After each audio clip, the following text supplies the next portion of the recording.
Hey guys, welcome to a Brick Separator. Today we'll be going to be looking at the Lego City passenger train. So let's get right into it. First we'll start out with the train and let's just make our way from here. So starting off with the first train here, this is the main engine.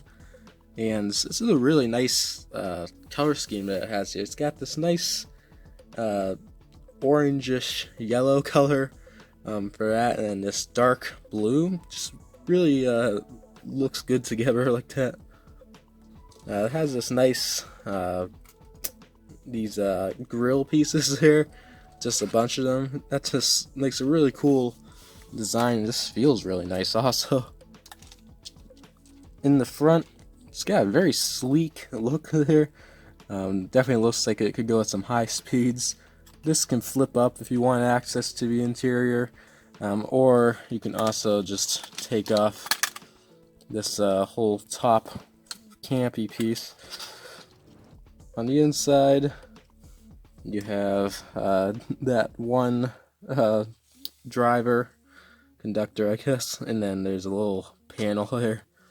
And then there's some kind of wasted space back there behind him. It's not really being used. Could have been better if they had used that space up.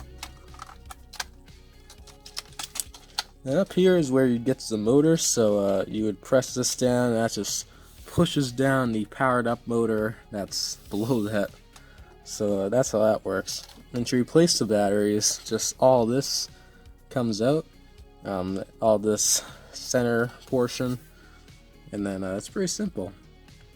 Around there and back, you also got a little bit of a door with a window that you would go to the one of the other cars with. Next up is the passenger car.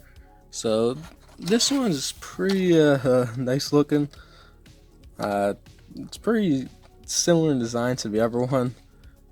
It's got some stickers there represent two different fins. Got these kind of chairs, I guess, represent that it's a passenger car.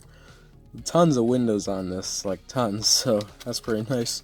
The whole roof just kind of pops off like this is its own piece. And on the inside, you have space for 4 passengers sitting, and then there's also room for them to stand. There's also a little bit of space in the middle there for luggage. So if you had a suitcase, you could just drop that in there and then carry that around with you. So pretty good use of space, I'd say, in there. And move on to the next one. Last one up here is the dining car. So this one's almost identical to the previous. They're pretty much the exact same build on the outside. The only difference is some stickers and interior details. So take the roof off for this one. Pops off the same way. And then you can see a couple of tables that you could just stand at. You got one on that side, one on this side with maybe like a piece of fudge or something. Kind of hard to tell. And then in the back you have the person that's serving it, along with a hot dog and potentially some other pieces of fudge or something else on there. And then there's a coffee machine back there. Can't a little bit tough to see it, but that's a nice little build. So next up is the most simple build for a train station. It's more like a train stop than a station, but you got a nice sign there with the different like train routes. Well, it's 2 people that can sit at the stop, but this is very, very simple. Really just the bare minimum to give you a stop. And then one of the last things in this set is just this little train light. It looks nice, it's simple, but it does its job. So now we're going to show how this works in the city. And so basically have the whole track passenger train set up on its own loop that goes around the city, and then the Disney train is on its own separate fin back there. But basically how you do it is you have the remote control here, and you hold down both buttons at the same time.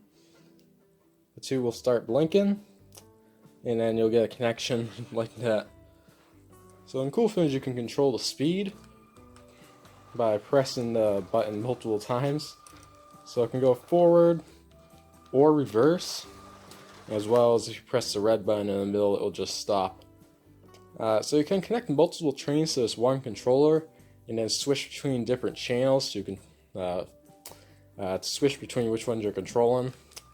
But we'll get this going. Just see what it looks like.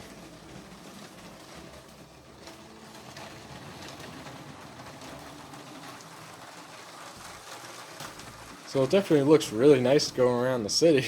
In the end, this is a really well made set, and I think the price tag is actually pretty good. Usually this costs $160. I got it on sale, so I saved a lot of money there. But basically, if you add up the price of all the electronics in this set, that would total up to about $90. So basically, you'd be paying $70 for the train itself, as well as the little station and different things there. And I think that's a pretty good deal. I think that the reason why a set is kind of expensive is because of the electronics, and that's just kind of is what it is. You know, it's those electronics add a lot of price to the sets, but overall, I think this is a really good value for what you get, and I'm gonna give this set a 9 out of 10 brick separators. So if you liked today's video, be sure to check out some of the other ones here on the Brick Separator. See you soon.